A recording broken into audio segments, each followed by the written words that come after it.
Well, let's talk about you. Yeah. So what's going on? Like, what's going on? Oh man, for folks that don't know, my name is DJ Casanova. I'm born and raised out of San Francisco. Actually started on Fillmore, California, like right up the street in a 1-bedroom apartment with my mom and my family.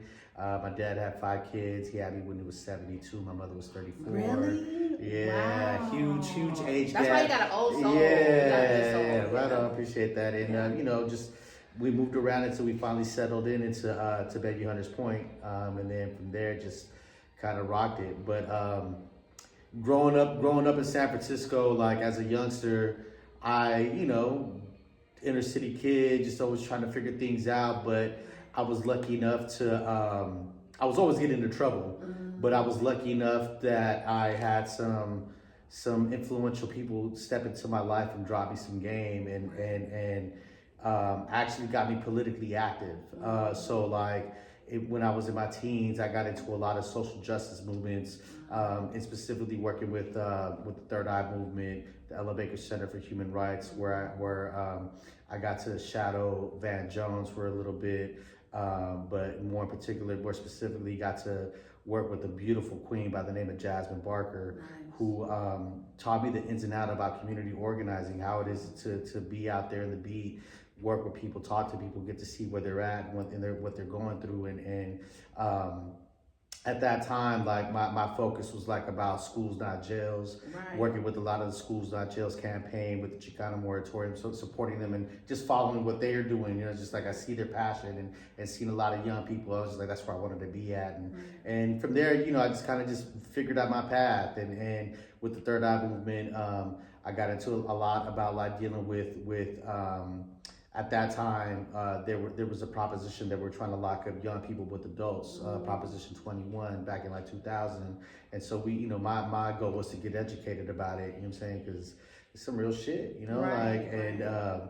and part of that as well too came the knowledge about like knowing your rights. Like, so like if a police officer came down, like what rights you have, what you could and could not do. And that gave me the opportunity to go around as a high school kid to go visit other high schools and connect with other programs and teach young folks how to like know their rights out in the street. And that also gave me the ability to network and get to meet other people, meet other artists, but then also like use culture as a weapon as well too, to use hip hop as a weapon and bring those elements together and do cultural events. So when it came down to like organizing parties, like I was young, learning that stuff thanks to the elders that were there, and another person that really kind of I got attracted to, who is just an amazing soul. Goes by DJ Sake One, from the local 1200 DJs. Like he was definitely in that scene as well too, and I got to see the magic that he was doing, throwing cultural events, being an amazing person, just really active, and it gave me inspiration about like, damn, like maybe I want to be a DJ. You had some type of like leadership or something to look up to. Yeah, you know what I'm saying? But like it was like I was lucky enough to kind of see things and given the opportunities to be in environments where I could see people doing healthy stuff. You know what I'm saying? Like, because I could go back to my communities and I could see people doing unhealthy stuff. You know what I'm saying? Like, we could kick it on the corner and get drunk and high all day. You know what I'm saying? But I was lucky enough to kind of just pursue that there was more than that. You know what I'm saying? And so you was planted in the community, you know what I'm saying? And wanted better, it sounded like. Just educating yourself. And I was educating myself, but then also just seeing from my elders, from my mom and her hard work ethic. It's like, she had 5 kids, but she worked. You know what I'm saying? Like she put in that work to take care of her family.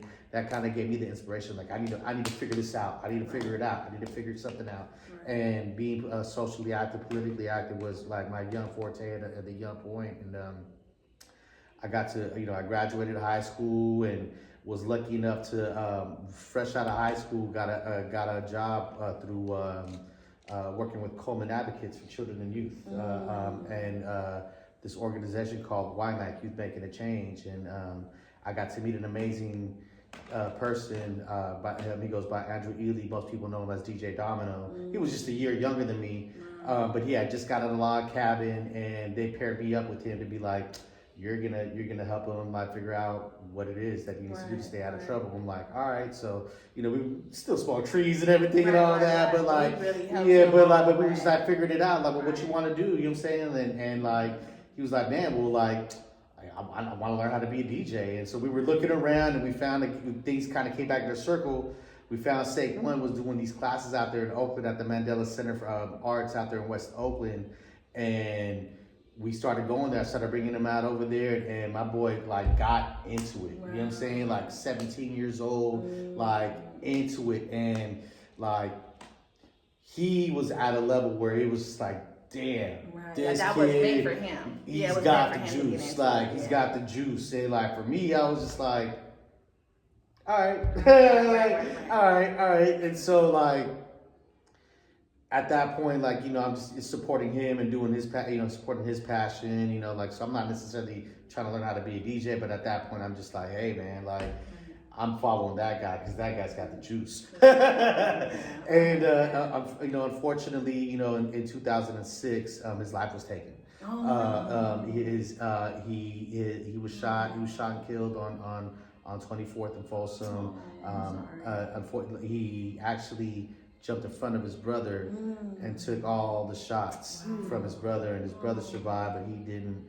And that's when, we didn't have much love, but that's when that had happened, a lot of us that knew him and did the work around him with the DJing thing and everything, that's what was like, that's the trigger. Like, I'm like, boom. So a lot of us came back together, started doing events in honor and memory of him. Wow. And that got me into DJing a whole lot more, because to me, like, touching the turntables at that time of my life, that kept his spirit alive within me. Like, and it still is. Like, I feel like a lot of it does, and it is. And so like I just kind of pushed and kept happening, finally, you know, like just figuring that out, you know what I'm saying, along with like trying to still figure out a 9 to 5 and trying to figure this out, like still trying to figure out what it is to be a DJ and everything, and just slowly but slowly getting these small little opportunities. It was mostly all just like private events, like, you know, doing that's sometimes how you start there. You work, and the name, and then boom, you know, you get an opportunity to do a venue here, you get to do a venue here, and then things just start working along the way. And then, you know, as time progressed, I had a gentleman that seen me DJing out in the community in Bayview Hunters Point doing the Sunday streets, and his name, he goes by Neil Hatton, and at that time he was one of the directors at the YMCA, and he's all like, hey man, can I bring you in and just, can you do this and teach our young people how to do this? And I was like, I'm down. So I came in, started working at the YMCA for a couple of years, doing the after school programs, but just created a safe space for them to come through and be able to chill, whether it's to do their homework, play some music, write some music, you know, just be young and be safe, you know what I'm saying? And then from there, you know, just kind of navigated along the way into like transitioning off to getting a state job, and now working for the state as a maintenance worker, but still DJing and trying to figure it all out. But yeah, in a nutshell, it's a lot, you know what I'm saying? But this is good. But that's me. So we have more questions, y'all. We're gonna take this break and we have more questions, okay? All right. From our break, and you just really explained so much, and it just hit me. And I'm sending my condolences, but you just talked about so much, like the community, and then like, you know, like the youth and like the young adults. But let's talk about the culture, the music, DJing, like what it was like growing up and then getting out there as a DJ. Because I know you say you did private parties, how you first got out there and your name just started floating around. So let's get into that. So like, I mean, as a youngster, like, you know, I grew up the youngest out of 5, you know, and so all my other siblings were like either like up to 10 years older than me, if not 5, you know, but I was the young one. So like if all my siblings wanted to go out, like y'all can't go out unless you bring your young brother with you. Right. So like, you know, I was going out with all my siblings, and you know, look, my youngest of the oldest siblings, she was a party girl. She used to party a lot, and at this time, we used to live in the South of Market, and not that far away, there's a gentleman that goes by Leroy who has Latinism,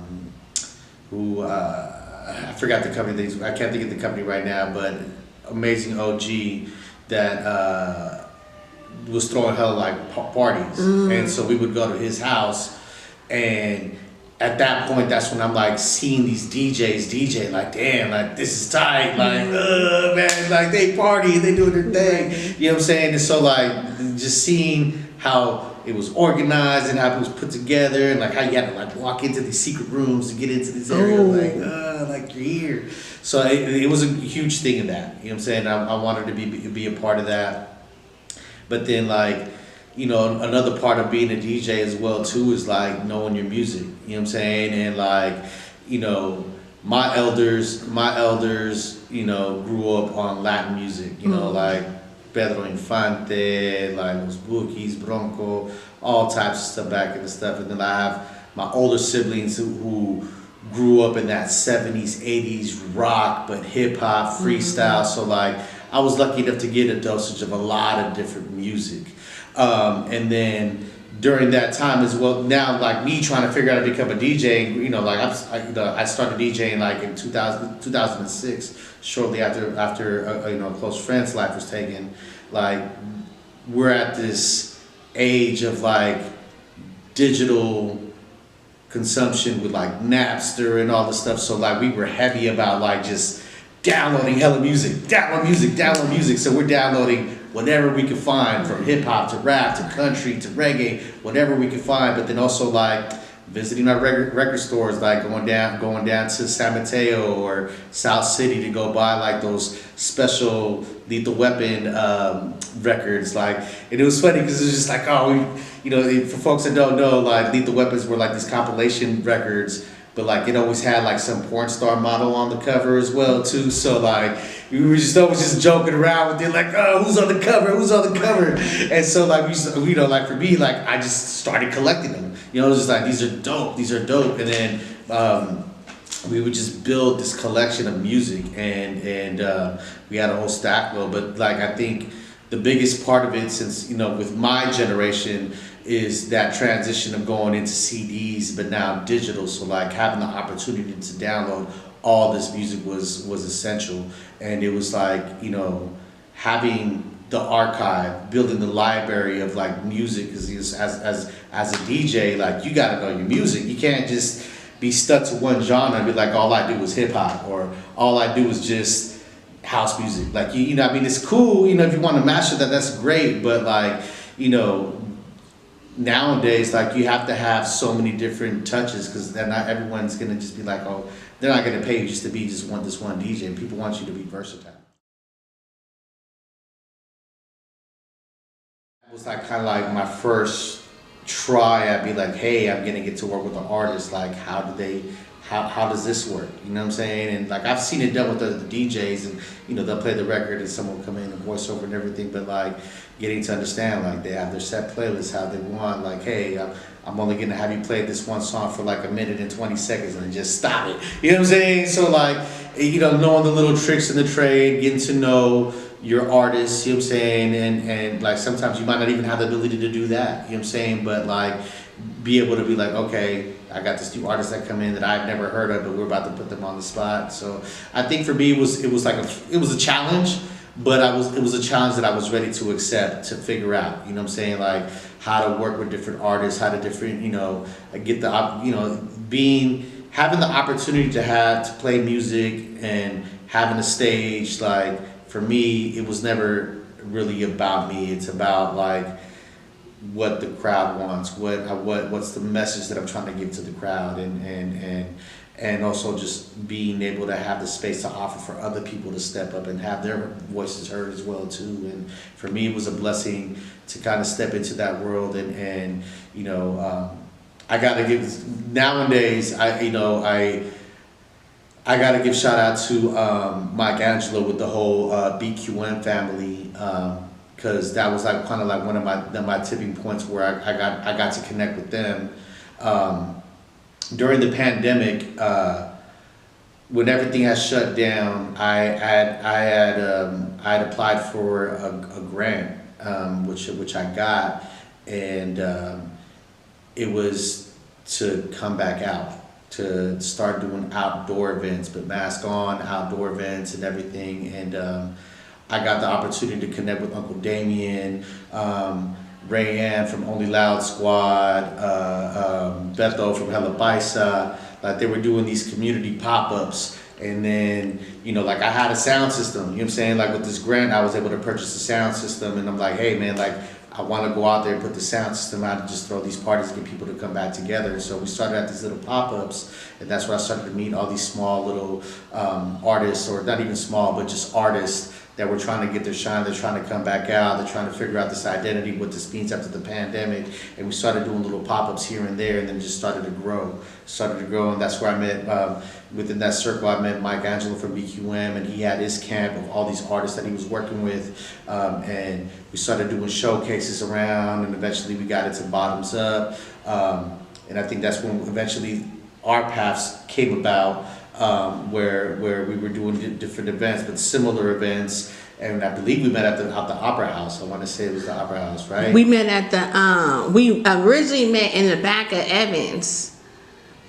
Right. At those, it was like vending and some live performances. That's where I originally met you. Because I was like, where the DJ at? You know what I'm saying? Yeah, that's right. And I came up and he was like, you know. That's right. No, so yeah. And he was like, you need to talk to him. You know what I'm saying? So we had met at Rayanne's pop-ups. Right. And you know, shout out to her, because you know she was working with APRI to get grants to host these events, these outdoor events, because we were doing them on our own, trying to figure out how we could get money. But then, you know, you had organizations that stepped up and said, hey, we could support you and to build these community events. And APRI stepped up, Rayanne stepped up, and I was able to kind of get in and do that piece, and that's how we crossed paths. And then eventually, you know, it got me to the process of me working with more artists, independent artists, to just try to figure out and create spaces where we could do events. And so that was a major blessing. Where I'm at now these days is through the BQM family. It actually gave me an opportunity to work with a lot of immigrant artists. And so, like lately, there's this thing called the Red Bull Batalla, that's sponsored by Red Bull, which is Spanish like freestyle sessions, and it's all mostly just Spanish rappers, young, old. Like they have their little subculture, but it's a delicate one, especially with now these times, and you know with ICE and everything, that they still do them, but it's a very delicate thing where it's like it's hard to promote these types of events and still be able to have them be safe. You know what I'm saying? So it's been an honor, you know, because they've been hitting me up, and I'm just like, man, I got y'all. Wherever you guys want to set something up, I'm down to support. And so I've been stepping out and just supporting that community, and just trying to figure out a space for them where they could do their pieces.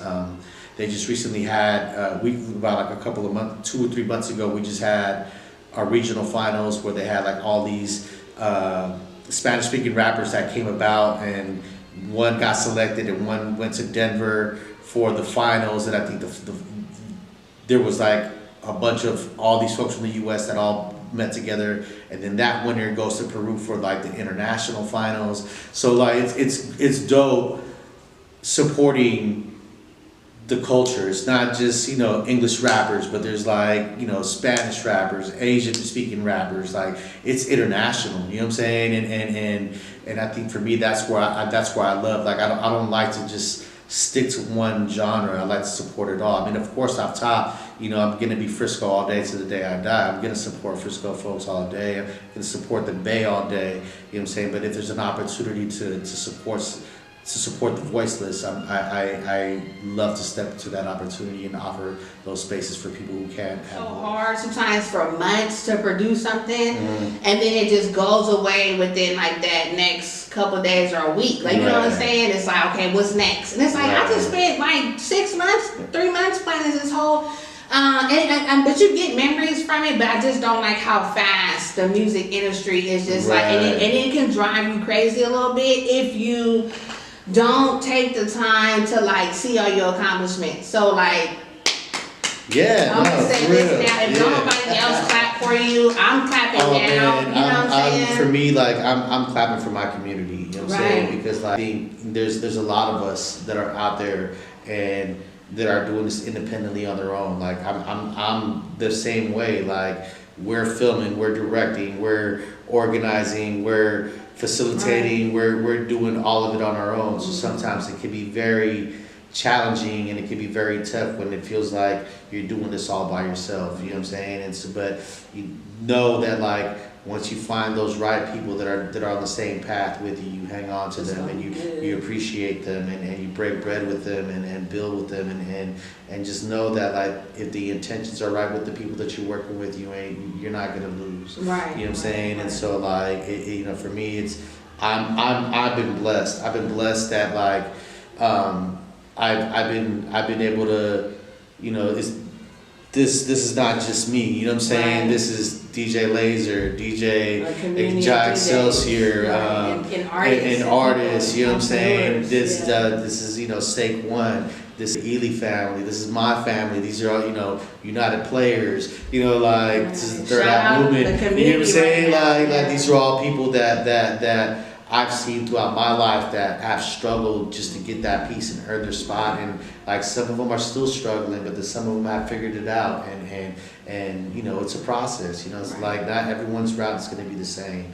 You know, like we were just talking earlier, like you know, I have my goals of where I'm trying to go and what I'm trying to do, and you know, sometimes you might just hit that wall and you have to like stop, look around, redirect, and be like, hey, I gotta reroute and change things along because I'm not gonna just be running into this wall over here. Too, along with me being a DJ, I'm a state worker. I'm a government employee. You know what I'm saying? And I take pride of me being a park maintenance worker. I've been a park maintenance worker for almost about like 5 years already now, and I love the work that I do because it's that work of being a service, you know, civil servant, and being a person of the community, and then be able to provide these spaces where people can walk in and feel safe, where I can walk into a park and be like, this park is tight. I'm like, yeah, because I keep it clean. You know what I'm saying? So like, you know, so I'm excited for that as well too. There's a lot of hats that I wear, but like, whatever it is that you choose to do in life, man, do it with pride. You know what I'm saying? Do it with honor. You know what I'm saying? Whether if you say that, you know, this music and artistry is not for you, something will be for you, but just keep trying. You know what I'm saying? Keep trying. And to be stepping out the Bay Area for a bit. I took this job opportunity to move up in the north, up in the Mendocino County, so I'm still not that far away. You know what I'm saying? Because I'm still gonna be out. You know, I'll still come out here, still support wherever I can. Like, you know, I'm still gonna be able to have my beat to the ground, my foot to the ground, and be able to connect with folks. I got, you know, like, you know, I do have a DJ camp. Shout out to all the DJs from Jarrell, Jack Excelsior, Chip Dizzle, Mike Angelo, Tiffany. Milan Beats Me. I got like a whole other camp full of folks that I'm forgetting, and forgive me if I apologize if I'm forgetting your name.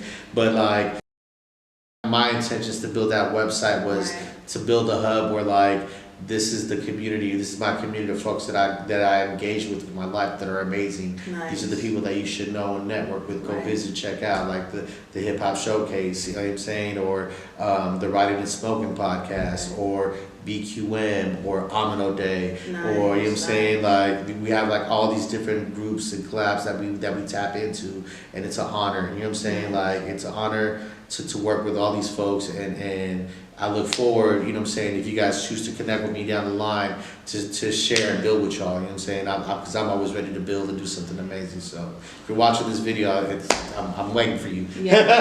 Well, thank you so much, Casanova.